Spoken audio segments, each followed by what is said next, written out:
Kırgız Respublikası'nın Jogorku Kengешинин эл өкүлдөр жыйынынын депутаты, 2005-2007 жылдары Кыргыз Республикасынын Жогорку Кеңешинин 3-чү чакырылышынын депутаты, төраган орун басары жооптук кызматтарды аткарды. Андан соң Жогорку Кеңештин 5-чи чакырылышынын депутаты болду. Эл өкүлдөр катары орчундуу маселелерди көтөрүп, элдин көйгөйүн акыйкат кайманбай айтып, кесипкөй парламентарий катары жылдыз жанды. Болотчер 2010 жылдагы апрель элдик революциясынын жеңишине өзгөчө салым кошту. Революциядан кийин эң жооптуу учурда Кыргыз Республикасынын убактылык өкмөтүнүн мүчөсү, ички иштер министринин милдетин аткаруучу катары өлкө тарыхында өтө татаал оор мезгилде журт алдыруу үчүн жоопкерчиликти мойнуна алды. Ошондой эле анын ишмердүүлүгү кыргыз улуттук спорттун өнүгүүсү менен жеке байланышта болду. 98-2000 жылдары Көкбөрү Федерациясынын президентине шайланып, ал улуттук көкбөрү оюнун кыргыз рухунун символун айлантууга бүт күч аракетин жумшады. Бабаларыбыздан бизге мураска калган эремдерин эл оюнун эл аралык деңгээлге алып чыкты. Улуттук оюндардын жанданышына, аны жаңы мазмунга, жаңы формага бөлүп, кеңири жайылтууда Болотбек Эсентаевдин эмгеги зор. Урматтуу туугандар, Болотбек Эсентаев менен бир канча жыл бирге иштеп, жолдоштук мамилебизге бекем болду. Кезегинде Бөкөбүз сыяктуу экинчи көп жал инсандар менен бирге Кыргыз Республикасынын Жогорку Кеңешинин депутаты катары чоң иштегенине сыйынтканмын. Ал бийик адамгерчилиги, жөнөкөйлүгү, иштемандыгы, мекенчилиги өзгөчө инсан эле. Урматтуу мекендештерим, акыл көрөмөсүн, турмуштук бай тажрыйбасын мекенин арнап, элинде дагы далай кызмат кылган куракка келгенде ажал Болотчер Ниязовду арабыздан алып кетип отурат. Маркумдун жакын туугандарына, үй бүлөсүнө кайгыруу менен көңүл айтам, азап кайгысын тең бөлүшөм. Бөкөбүздүн барар жери бейиш болсун, топурагы көркү болсун. Кийинки сөз Кыргыз Республикасынын Жогорку Кеңешинин вице-спикери Нурлан Бакировго берилет. Assalamu alaikum, урматтуу мекендештер. Кыргыз Республикасынын Жогорку Кеңешинин төрагасы Достонбек Азизбекович Жумабековдун бүгүнкү Болотчер абабыздын атып сапар кылдатуу зыйнатына кайрылышын тааныштык көрсөтөбүз. Кыргыз Республикасынын Жогорку Кеңеши терең кайгыда. Биздин мурда кесиптешибиз жана жакшы адам өмүрдөн өттү. Көрүнүктүү мамлекеттик жана коомдук ишмер, милициянын генерал-лейтенанты Болотчер 61 жашында белгисиз жеңиш алды. Кыска, бирок байсалдуу өмүр жолунда ал өзүн ата мекенин анык азамат улуу экенин көрсөттү. Өзүнүн бай тажрыйбасы, илим жана бийик адеп ахлактык принциптери менен Болотчер кесиптештердин жана кызматтардын арасында атыктуу кадыр-баркка, бийик абройго ээ болгон. 2000 жылы Кыргыз Республикасынын Жогорку Кеңешинин эл өкүлдөр жыйынынын депутаты, 2005-2007 жылдары Кыргыз Республикасынын Жогорку Кеңешинин 3-чү чакырылышынын депутаты, төраган орун басары жооптуу кызмат аткарды. 2010 жылы Кыргыз Республикасынын Жогорку Кеңешинин 5-чи чакырылышынын депутаты болуп шайланды. Жогорку Кеңештин бир канча чакырылышынын депутаты катары дайыма орчундуу маселе көтөрүп, элдик көйгөйүн акыйкат кайманбай айтып чыкты. Болотчер Кыргызстандын тарыхында мамлекеттин жана парламентаризм өнүгүүсүнө өзгөчө салым кошкон. Анын өмүр жана басып өткөн эмгек жолу принципиалдуулуктун, кажыбаш эрктүүлүктүн жана түзүлмөлдүктүн үлгүсү.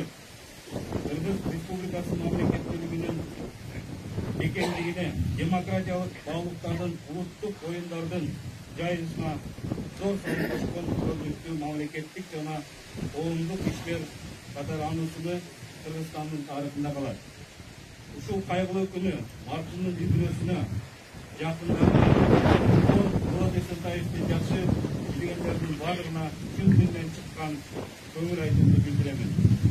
Бул айкөл адамдын жаркын элеси баарыбыздын жүрөгүбүздө күнтүбөлүгү сакталып кала бермекчи. Кыргыз Республикасынын жоопкерчилик төрагасы Дастан Жумабеков. Урматтуу мекендештер, бүгүн чындыгында Кыргыздын белди уулу, кара сөздүн чебери, улуттук баалуулуктарды бийик туткан Каалан Шер болот абалдан айрылып отурат. Албетте басып өткөн жолун бул балкага же башка бүгүн айтып өткөз. Айтылбаган арман, жазылбаган дастан демекчи, ананын күтпөгөн асыл болмосо ииси Садык Шерниев, Болот мырза, мынау акырат деп берем. Ишенем. Кыргыздын када салты көкбөрүгө жаңы багыт берип, жаңы жүз берген. Албетте аткарган жумуштары ар дайым биздин эсибизде болот.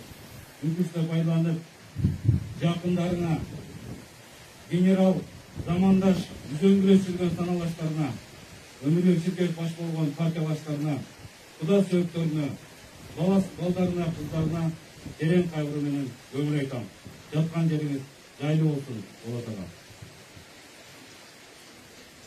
Кыргыз Республикасынын өкмөтүнүн атынан Кыргыз Республикасынын Маданият, маалымат, туризм министри Азамат Сапаровичке сөз берилет. Урматтуу аталар, урматтуу агалар, бүт туугандар. Бүгүн кыргыз журтчулугу, кыргыз эли кайгыга толуп, кабыргасы кайшып турат. Анткени кыраан уулдарынын бири, мыкты жетекчи, мыкты жигит Болот Шер агабыз мезгилсиз дүйнөдөн кайтты. Болот агабыз бир мезгилде эле сиңирдей касиетти, чынчылдыкты, актыкты, принципиалдуулукту алып жүргөн инсан катары ошол эле мезгилде боорукерлик, жуустук, кенендик касиетти алып жүргөн инсан эле. Жигитти жолу билет дейт. 2005-2010 негизи эле Кыргызстандын тарыхында бурулуш жасаган окуяларда Болот Шер агабыздын шердигин, жигитчилдигин баарыбыз көрдүк. Болот Шер агабыз саясатчы гана эле эмес, ошол эле мезгилде улуттук салттуулукту барктаган, маданиятты барктаган адам катары канча деген маданият кызматкерлерин көтөрмөлөп, кубаттап, аларды чоң бийик деңгээлге алып чыккан адам катары биздин алдыбызда эл эсибизде калды. Кыргыз Республикасынын өкмөтүнүн атынан бүт туугандарына, үй бүлөлөрүнө, Садык агай, сизге терең кайгылуу менен көңүл айтабыз. Болот ага, жаткан жериңиз жайлуу болсун, топурагыңыз көп болсун. Кыргыз Республикасынын убактылуу өкмөтүнүн атынан Текебаев Өмүрбекке сөз берилет.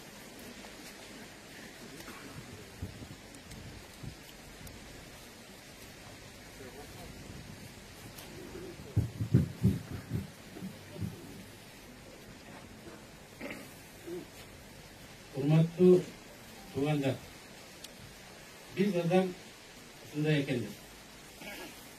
Өзү барда барктай албай, өтүп кеткенден кийин актив деп алабыз. Боке чоң улуу адам эле. Ал жөнүндө китептер жазабыз. Бирок мен бүгүн төмөнкү сөздөрдү айтып койгум келет. Бул үйдөн да ушул дүртүлгөн тоодо көптөгөн азаматтар чоң сапарга аттанышкан. Мен Шерниязовдардын үй бүлөсү менен 1990 жылдан бери таанышмын. Эркин Шерниязов деген жигит менен биз Кыргызстан демократиялык тыгылын түзгөнбүз. Бүгүнкү атамекен партиясы күттөгөнбүз. Ошол заманда биз ал кезде 30 жаштагы жигиттер элек, ошол кездеги муундун чоң максаты бириктирген. Бийик ою, ыйык ниеттери бар эле. Бул эркин, көз каранды эмес, намустуу калкы бар, бакубат жашаган эли бар, мамлекет курсатты. Biz al кезде мамлекеттин формалдуу атрибуттарын, туусун, делегин, конституциясын, бийлик органдары менен түзгөнгө алек болгонбуз. Бирок андан да маанилүү нерсе бар экен. Мамлекет бул конституция же закон эмес. Мамлекет биринчи кезекте эл экен. Элдин духу экен, элдин руху экен. Biz ондогон жылдар бою аны унутуп койгонбуз. Бокем ушул жерде мамлекет курганга аттанганда биз көрбөгөн, мамлекет билбеген фундаментти курганга киришкен экен. Элдин маданиятын, тарыхын, населин, намысын көтөргөнгө аракет кылды. Мамлекет карабай калганда жазуучуларды, акындарды колдоп жүрүптүр. Кыргыз элинин намысын көтөрүш үчүн, бириктириш үчүн спортту тандап, көкбөрүнү заманбап спорттун түрүнө, кыргыздын эл көк жалдыгынын символуна айландырып, эл аралык деңгээлге көтөрүп, бизди бириктириптир. Депутат болгондон кийин улуттук оюндар боюнча мыйзам жазып, муну мамлекеттин туруктуу саясатына айландыргысы келген. Болот эле эмес, ушул үйдөн аттанган Садык Серният, Баккен дагы биздин маданиятыбызды, элдин түпкүлүк фундаментин бекемдегенге аракет кылып отурушат. Бул үй бүлөнүн, особенно Бокемдин бүгүнкү кыргыз мамлекетин куруудагы орду эбегесип жок. Бул боюнча китептер иликтөөлөр сөзсүз болотто деп мен сенем. Болоттун өзү менен мен 2000-жылы депутат болгон кезде тааныштым. Бокем жөнүндө кандай депутат болгон жөнүндө эки мисал айтып койгум келет. Болот депутаттык иликтөөнүн классикалык үлгүсүн көргөзөт. Матрешка гейттеп, мени Польшада героин менен кармап отурганда 6 саатта кылмыштын бетин ачып, Бакиев президентке чейин алып барып такап койду. 6 саатта генералдарын да сурады, министрлерин да сурады, өкмөт мүчөлөрүн да сурады. Президент жасаган экен, анын инилери жасаган экен деп дайындап. Парламентте министрлер, өкмөт башчылары отставкага кетишти. Көбү кийип соттолду. Ошон үчүн ал кезде парламенттин авторитети болгон. Ошон үчүн ал кезде парламентте эч ким чимкилик деп айта алган эмес. Анткени падышасы болобу, чоң Кудай аканы болобу, баарына Боке жана ошого окшогондор бетин айтып отурган. Экинчи иликтөө Атамбаевдин убагында Батыкаевди качырганда болду. Комиссия түзүүнүн демиргечиси да, төрагасы да Боке болду. Болоттун особый бир акылы өзгөчө болчу. Эл билбегенди ойлоп, тез документтерди таап, 2-3 күндүн ичинде Атамбаевди алып барып такап койду. Мына бүгүн Атамбаев ошол боюнча соттолуп атат. Ондогон адамдар жооп берип атат. Мынайча депутат кандай болуш керек? Мынайча мыйзамды кандай сакташ керек? Мынайча адилеттүү чындык үчүн тобокелге бара турган азамат так ушундай болуш керек. Болот 2005-жылы, 2010-жылда элдик революциядан кийин өлкөдө тынчтык орношуна, мыйзамдуу укукка биздин өлкө келишине чоң салым кошкон. Көп тарыхый окуялар ушул короодон же Болоттун Бишкектеги үйүнөн башталган. Көп адамдар аны билбейт. Эмне үчүн Болоттун үйүнө барабыз баарыбыз? Анткени анын табигый акылмандуулугу, данышмандыгы алысты көрө билгендиги. Анын бүгүн айтканын көбү тамагача алып койду ушундай болчу эле дейбиз. Убакыт өтөп, Болот айткандай болуп чыгат эле. Ошон үчүн биз баардыгыбыз Болоттун үйүнө кеңеш сурап барабыз. Башыбызга ич түшкөндө, башыбызга кубаныч конуп, ийгилик келгенде эмне кылсак деп Болоттун үйүнө барат элек. Ушул короодо менин да жеке тагдырымда, өлкөнүн тагдырына да байланыштуу көп окуялар башталган. 2005 жылы, 2006 жылы, 2007, 2009, 2010, 2015 ушул короодон бата алып биз чоң саясий жүрүштөргө чыкканбыз. Мен үчүн, биз үчүн Болот жердин короосу Манас ортодо эле символикалык ыйык мааниге ээ. Мына бүгүн биз ушул короодон Болотту акыркы сапарга узатканын токтолуп отурабыз. Мен бир нерсени басып эле койгум келет.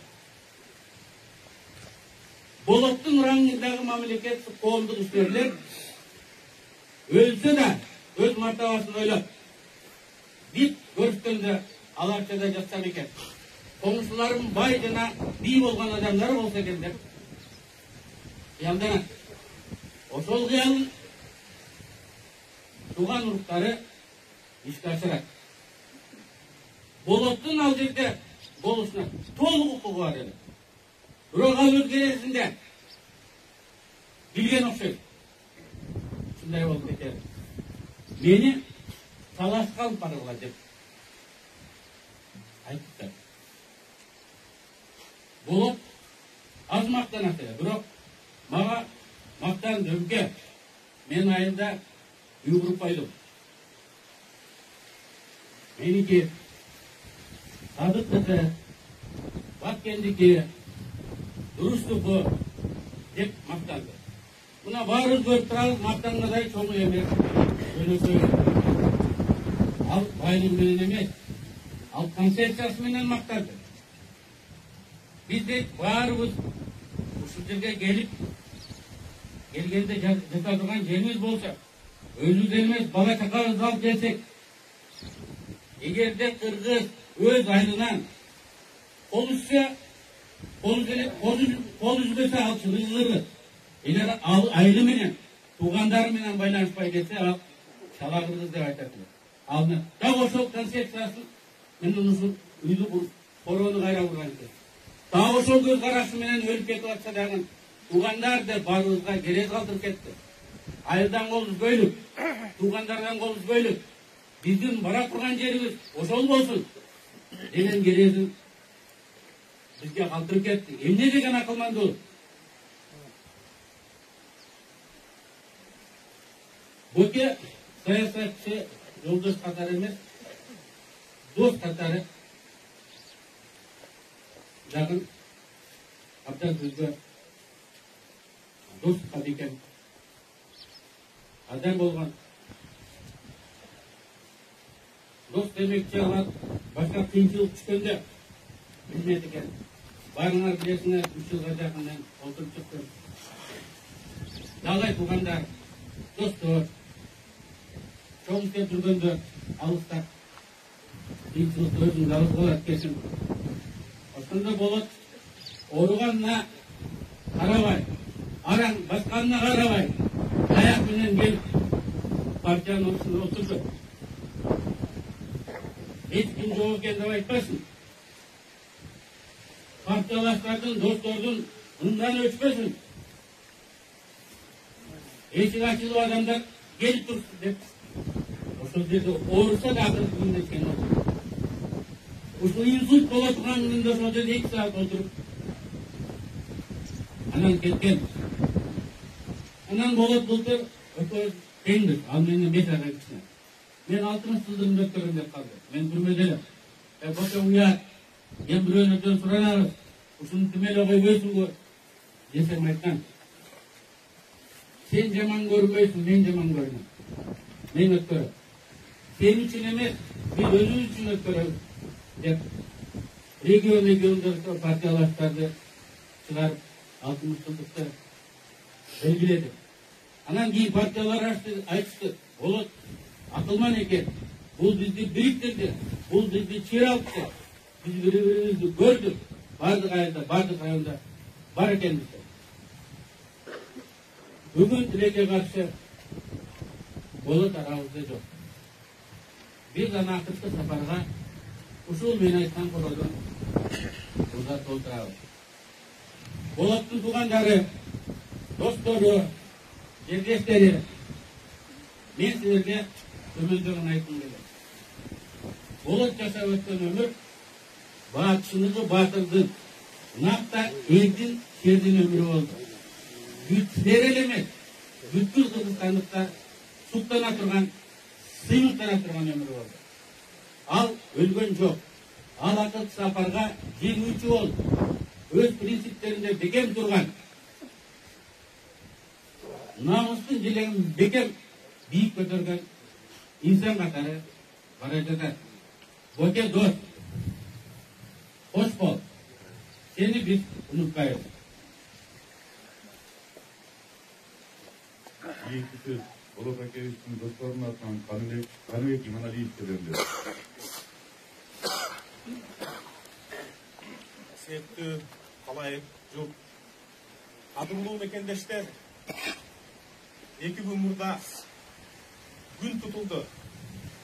Ошо күн тұтылған көзірменде, күн тұтылған саатта Кыргыз елі Бокемден ажырады. Бокем ошондой ел сүйген, жер сүйген, күн сүйген улуу инсан эле.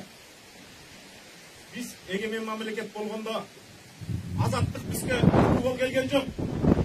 Азаттык бизге Бокемдей улут жандуу инсандарды алып келди. Боке сүйлөсө да, Боке иш кылса да, Боке унчукпай турса да, кыргыздын духу селип турчу. Бокенин кыргыз деп соккон жүрөгү денесинин ичинде эмес, сыртындагы адамга болот эле. Баамдаган адамга Бокенин кээ бир кылыгын түшүнүп да, түшүнбөй да калар элек. Анын намысына шек келгенде, Боке баарынан кечирип берчү. Бир жолу парламентке келип, эл жетпей жүргөн генерал-лейтенант деген намынан баш тартып, ел жетпей жүргөн орден медалдан баш тартып, жогорку кеңеш таштап кетти. Ошо боюнча келген жок. Мен кыргыз саясатында жүрүп, көп саясатчыларды билем. Бирок сөз жүзүндө эмес, иш жүзүндө кыргыз үчүн жүрөгүн сууруп бере турган мен болочойду гана билчү. Оке, сиз улуу тоонун агыл бирсиндей болуп, таза, биикте, нукура, аруу, салаваттуу жашадыңыз.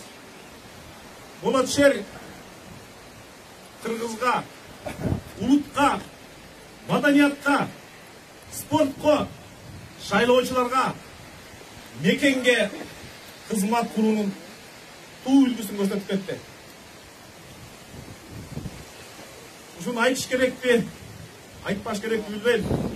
Бокенин айкөлдүгү 15-20дай Баткенден, Таластан, Чүйден балдарды асырап өстүрүп, ошолорду Турцияга, Россияга, Грузияга окутту. Бүгүн Бокенин дагы 20дай баласы атасы калып отурат. Боке менен акыркы жолу жолукканда 10-июнда барбалаңдап сүйүнүп, бүттү мен эс алам. Ондай унаа алдым. Кыргыздын жерлерин кыдырам. Кыргыздын төрөлөрүн курам. Кыргыздын көк ташка кулагын кечем деп эле. Эртеси күнү атаганат аны кылбай кете берди. Боке, Кыргыздын улуу тоолору эми сизди түбөлүп күтөт. Кыргыздын жашыл төрөлөрү, сиз ичпей калган көк ташка тулуп кулагы. Себеби Боке, түптө Бокеда гана эмес, мен үчүн Боке 20 жыл бою Кыргыздын чек арасын коргоп жатып, курман болгон баатыр болду. Боке сөзүн түпкү маанисинде Кыргызга бизге 20-жылында бир чолпонбай деп берсе, 21-жылындагы бир чолпонбай Бокем болчу. Атаганат кыргыздар баатырды сүрөттөгөндө, байыркы дастандарда, эпостарда жалын жүрөк, оозунан от бүркөгөн, колу менен жок кармаган деп сүрөттөйт. Андай баатырлар Барысбек Кагандын доорунда эмес, Айкөл Мараштын доорунда эмес, мына биз менен үзөңгүлөшүп жашады. Биз менен сапарлашып жашады. Атаганат ушул сөздөрдү Бокеңдин жүрөгү сезип, көзү көрүп, кулагы угуп, дили түйүп тургандайса болмок. Кечириңиз Боке. Сиз жөнүндө жакшы сөздү кечирип айттык. Кош бол Боке. Арыстан Боке. Кабылан Боке. Баатыр Боке. Күбөлү уйкун тынч болсун. Элге, журтка кызмат кылуунун туу үлгүсүн көрсөтүп бердиңиз. Ол әкеліктің егелерінің атынан Бабан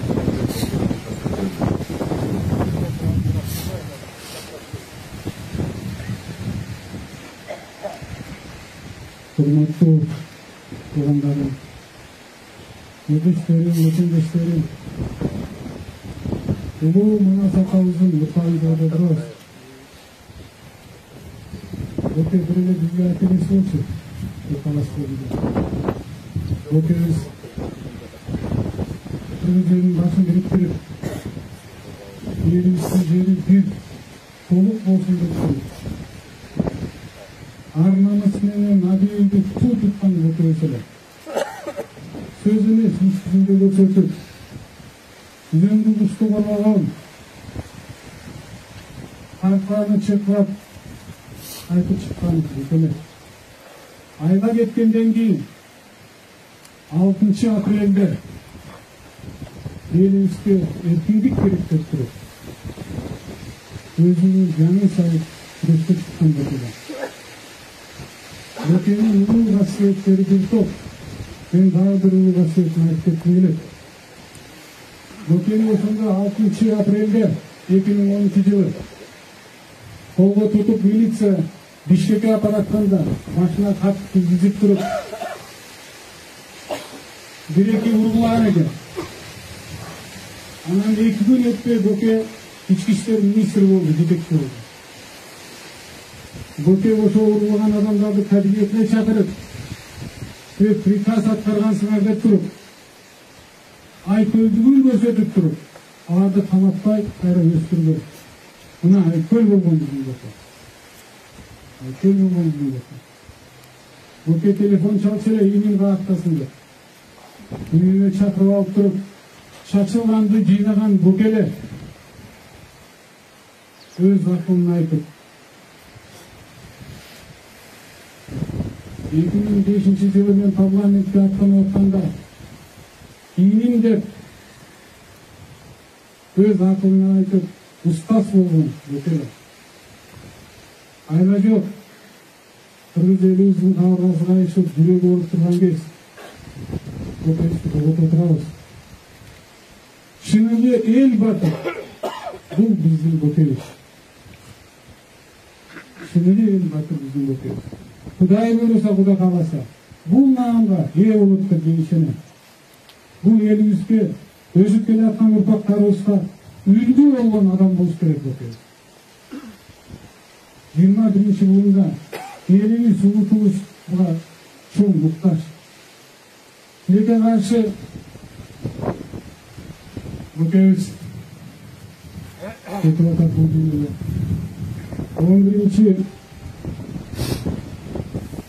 11'inde yakında gelip Boke Üskan oktu atkanda osonda elbiyeni taşıp Boke'ye aytır. Korsuzkonu gelgen eken. Ulu Boke yatkan yeriniz öyle olsun. Toprağınız torpa olsun. Daima bizim yüreğimiz olsun Boke.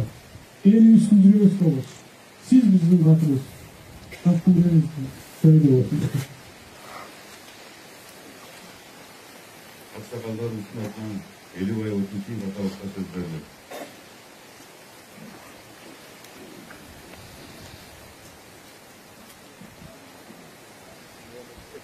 Mutlu halkım, bugün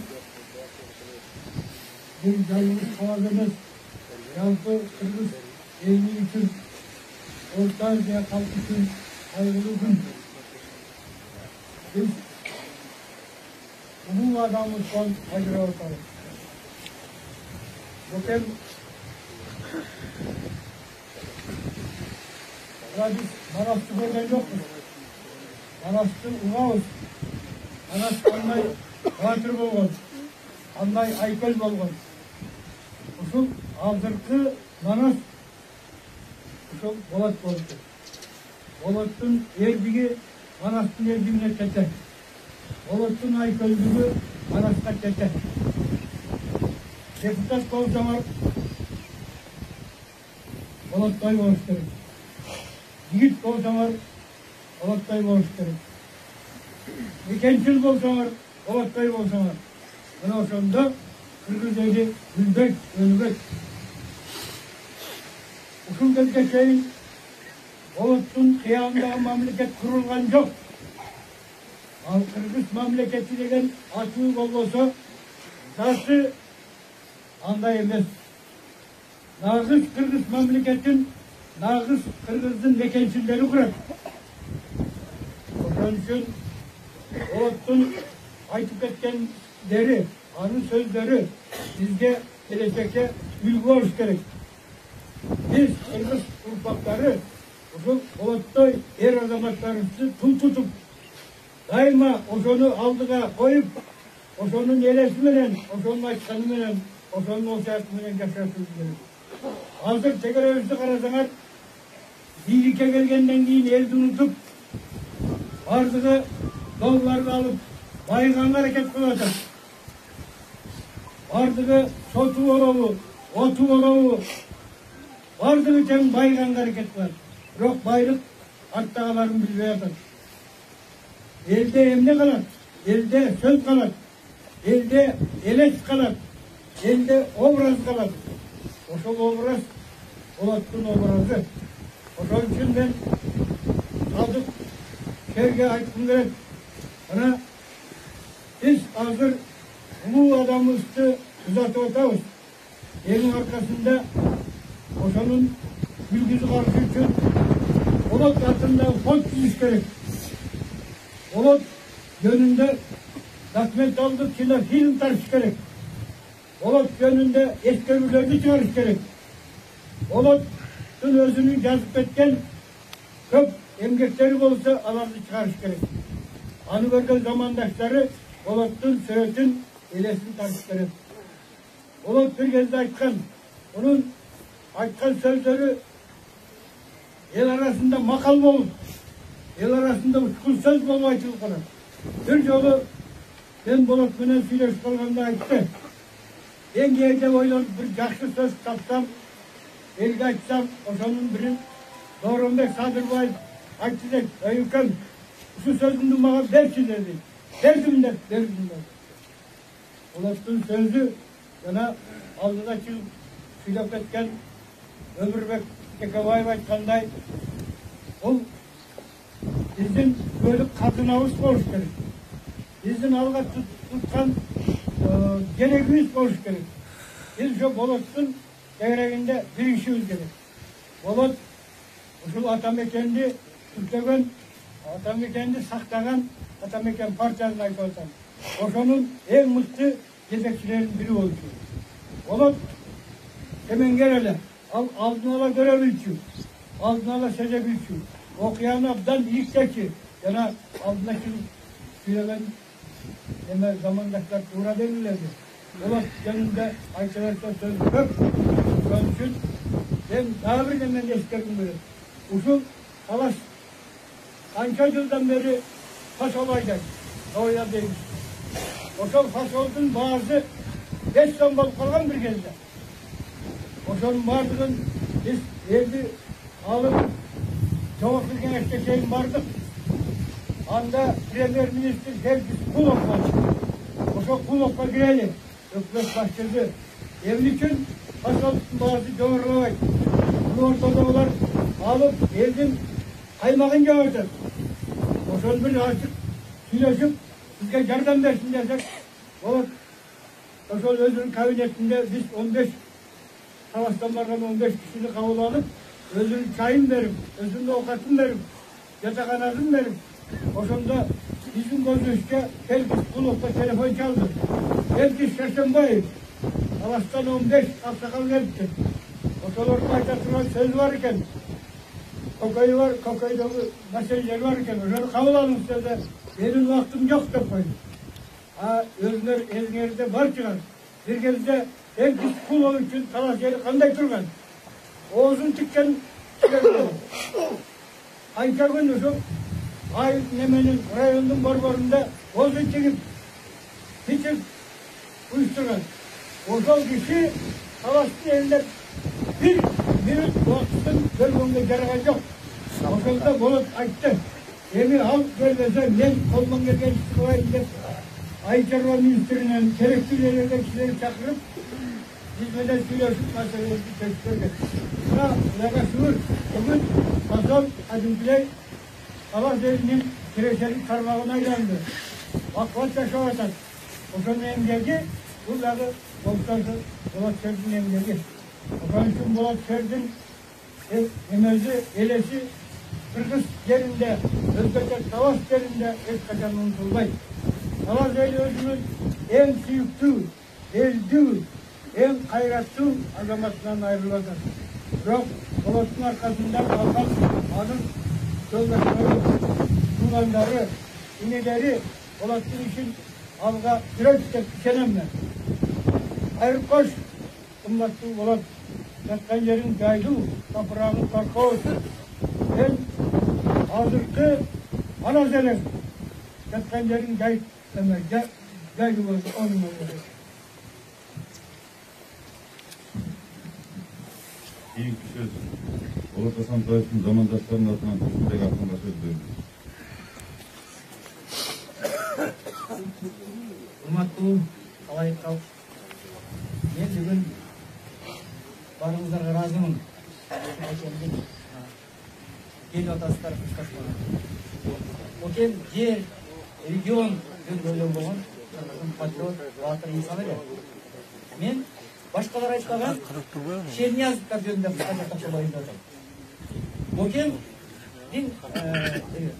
Эркинбек деген бир тууган агасы болгон, азыр айтып кетти, өзүрүп кетти. Мына азыр уйгурчулар колунан, КДКнын колунан баарыбыз делегация болуп келдик. Мына балдардын баары турат, ошолдон артынан мен сөз сүйлөп атам, сурамын. Ошол Эркинбек Шерниязов. Мына ушул кыргыз демократиясынын башында турган, сап башында тургандардын бири ошол эле. Топчубек Тургуналиев, Казат Акматов, Жупар Деше, Эркинбек Шерниязов жана башкаларыбыз бүт ошол демократияны баштагандардын бири ошо Эркинбек эле. Өртеле. Аны биз, мен азыр айтып элем, кыргыз демократтарынын кара кулак шери деп атаса болот. Байкуш алдагы ушундай жаш кезинде кырсык болуп каза болду.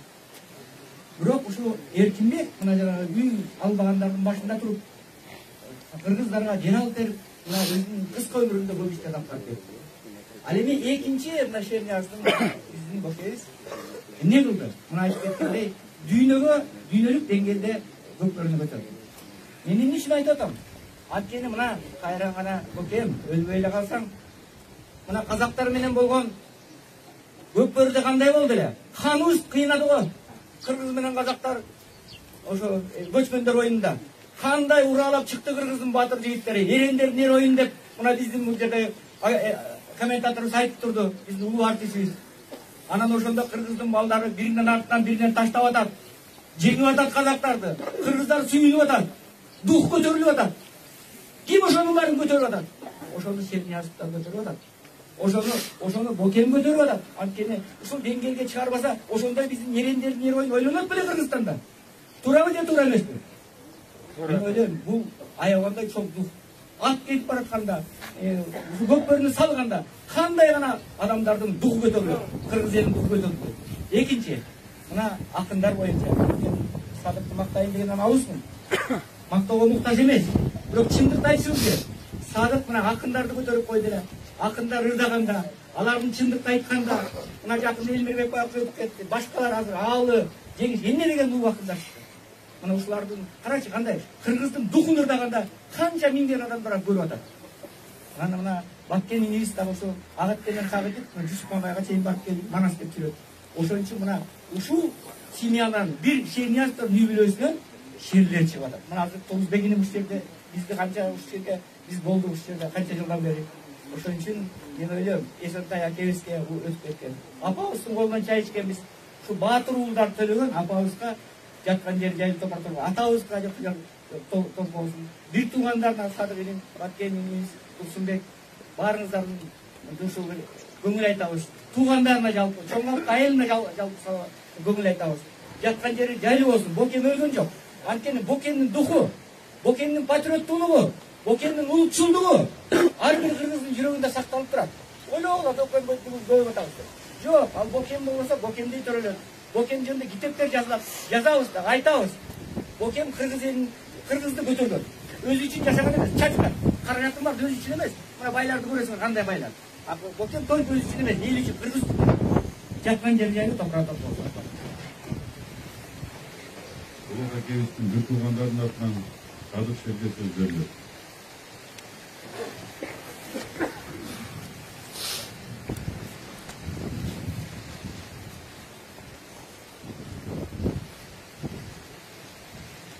Құрметті қырғыз ел, Манас атаның ұрпақтарыныкінен кәдімгі қазақ қырғызды көптеген ерешілдің ұрпақтары, анан ұрпағы Қолпоч батырдың ұрпақтары bir üzüm eli usul ayıldı eğerek yaşap kalkız. Usul süreyip durgan yer bizden çok atalarımız Çerniyaz'dın, Açekeydin, Kadimki şındık aytmazıp yazgan Toğanay apanın korgonu. Oşol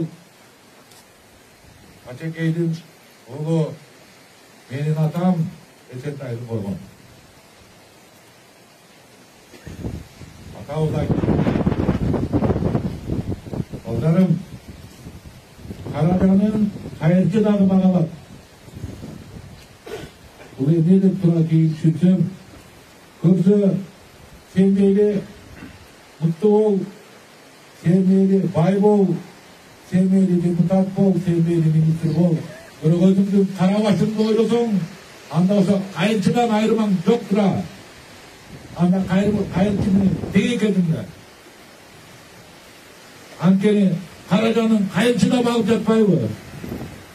Buna usul prinsip bilen çoğuyduk. Usul çoğu atalardın sözü bilen, usul atalardın sözü bilen, bizin köç başında Bulut Ağam Bebek olsun al.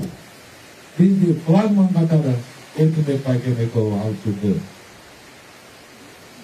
Bulut Baykem Kögele, Bulut Baykem Kökçalede, Bulut Baykem Matrede. Gece Orunbay Tarifo'yu çaldı. Sadık tuğanlarına köngül aytam, Havas eline köngül aytam, Kırgız eline köngül aytты tağız. Senin ağam mıktının mıktını olsun. Benim dozum olsun hepten. Ben uçurdan faydalanıp Kırgız eline kança günden beri Bulut Bayke'ye dua dilep Bulut Akem'e. Dua dilep ayıkıp ketsin dep günde Facebook'tan bulu, aysı жерден bulu telefon çalıp duamılan Kırgız eline raport aytсын.